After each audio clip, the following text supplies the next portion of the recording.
Assalamualaikum warahmatullahi wabarakatuh.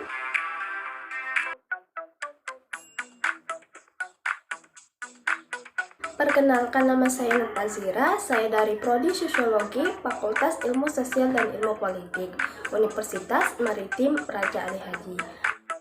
Nah, di video ini dibuat guna memenuhi mata kuliah Negara, Pasar, dan Buruh yang diampu oleh dosen Ibu Siti Nurhaliza, M.Sos Haji. Baiklah, di video kali ini saya akan membuat sebuah video singkat yang berjudul tentang intervensi negara terhadap pasar.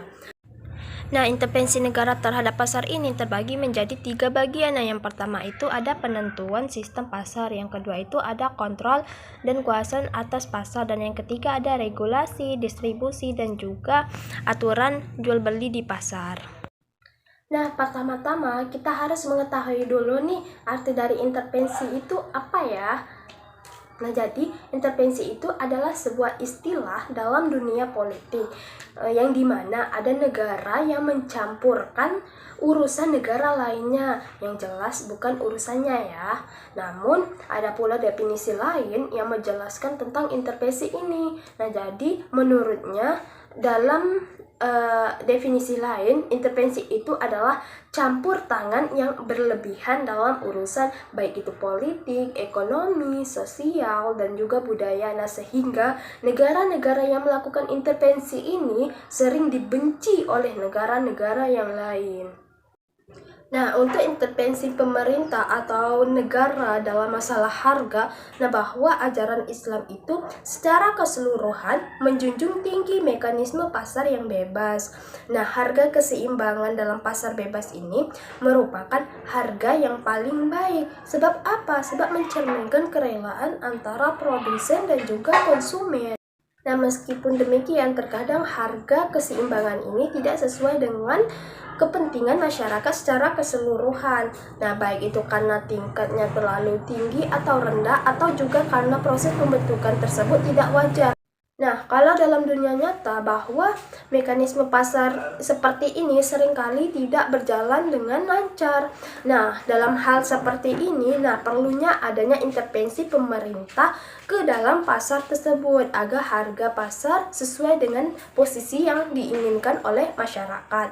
Nah, intervensi negara ini juga tidak hanya mempengaruhi pada segi pemerintah dan juga penawaran saja, tetapi termasuk juga di dalamnya hal-hal yang dapat memperlancar penawaran dan juga permintaan antara produsen dan juga konsumen.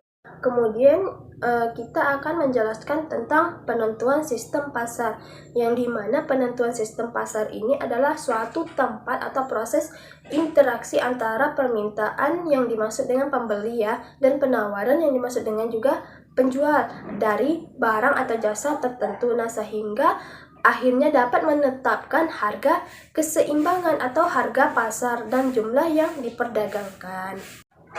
Nah, dalam perekonomian, sistem pasar ini adalah setiap proses yang sistematis yang memungkinkan banyak pelaku pasar untuk menawar dan juga bertanya. Nah, dengan kata lain bahwa sistem pasar ini adalah tempat atau virtual atau fisik gitu yang memfasilitasi pencocokan pembeli dan juga penjual.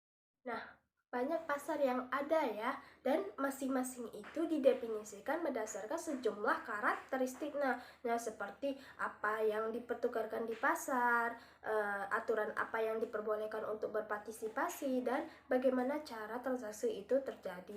Nah, dalam sistem pasar ini, harga ditemukan baik itu pada penjual dan juga pembeli mampu mengetahui harga saat ini, yang dimana transaksi itu dapat terjadi.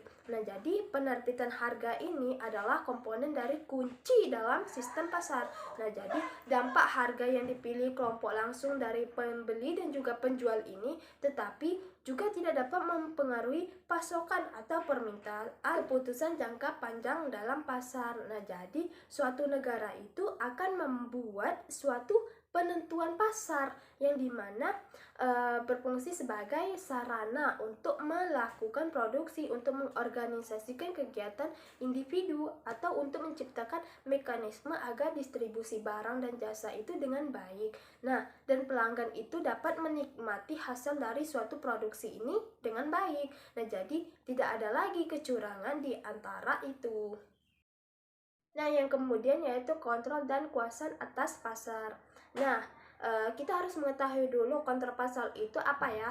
Jadi bahwa kontrol pasar itu adalah mengambil tempat melalui kompetisi. Nah, ketika organisasi itu ikut serta di dalam pasar bebas, nah harga dan keuntungan itu dapat digunakan untuk mengevaluasi atau mengontrol pelaksanaannya. Nah, di dalam persaingan, harga itu dianggap sebagai indikator dari pelaksanaan ekonomi karena diasumsi bahwa perbandingan dari harga dan keuntungan ini di antara pesaing dalam pasar bebas dapat menunjukkan evaluasi dari efisiensi mereka. Nah, jadi regulasi itu diartikan dengan pengaturan ya, bukan peraturan. Nah, jadi hal ini itu merujuk pada kewenangan regulasi sebagai tolak ukur keteraturan dan bukan peraturan itu sendiri. Nah, jadi di Indonesia ini peraturan ini nantinya akan diturunkan melalui undang-undang maupun peraturan perundang-undangan yang secara hierarkis itu diatur dalam Undang-Undang Nomor 10 Tahun 2004. Nah, jadi tentang pembentukan peraturan perundang-undangan.